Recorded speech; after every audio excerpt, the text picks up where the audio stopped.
আজকে অনেক গুরুত্বপূর্ণ বিষয় নিয়ে একটা কথা বলবো। যাদের পাসপোর্টের সমস্যা, যাদের অনেকের আইডি কার্ডের সাথে নামের মিল নাই, অনেকের জন্ম নিবন্ধন নাই, অনেকের আইডি কার্ড নাই, অনেকের পাসপোর্ট আছে টাকা দিয়ে বানাইছেন, এরকমের মধ্যে অনেক মানুষের সমস্যা। তার জন্য এই ভিডিওটি।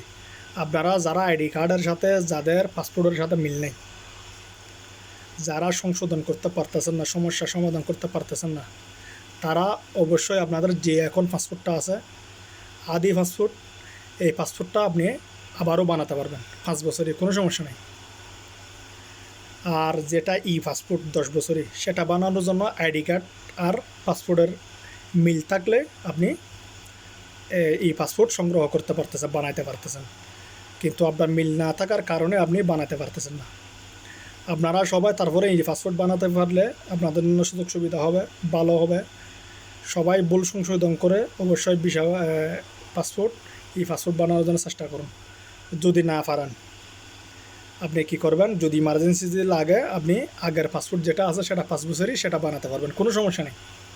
এটা দিয়ে যেরকম আপডাউন করতে পারবেন, ওইটা দিয়ে সেরকম আপডাউন করতে পারবেন, আপনার কোনো সমস্যা নাই। টাইম যতদিন থাকবে কোনো সমস্যা নেই।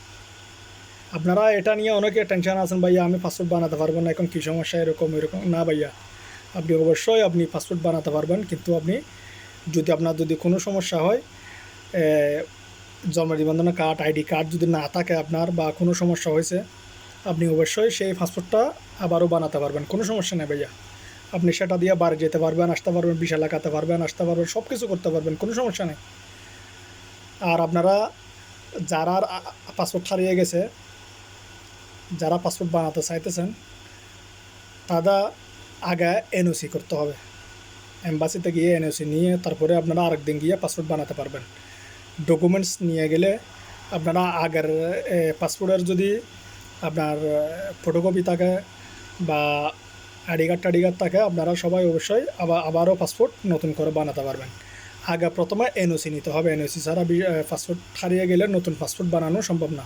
তার জন্য সবাই এনওসি আগে সংগ্রহ করবেন এম্বাসি থেকে। তারপর আপনাদেরকে ডেট দেবে কখন আসবেন, তারপর আপনি সামান কী লাগে আপনার পেপারপত্র, সেগুলো নিয়ে আপনার পাসপোর্ট বানানোর চেষ্টা করবেন।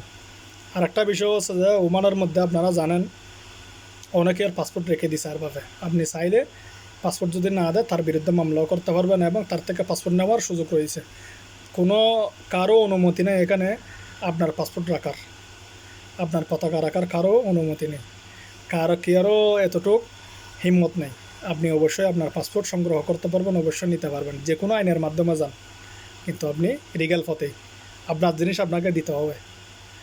সবাই অবশ্যই আমার কথাটি হয়তো বুঝতে পারছেন। সবাই ভিসা পতাকা লাগানোর চেষ্টা করুন, কেউ অবহেলিত করবেন না। ডিসেম্বর মাস গুম গেলেই চলে আসবে।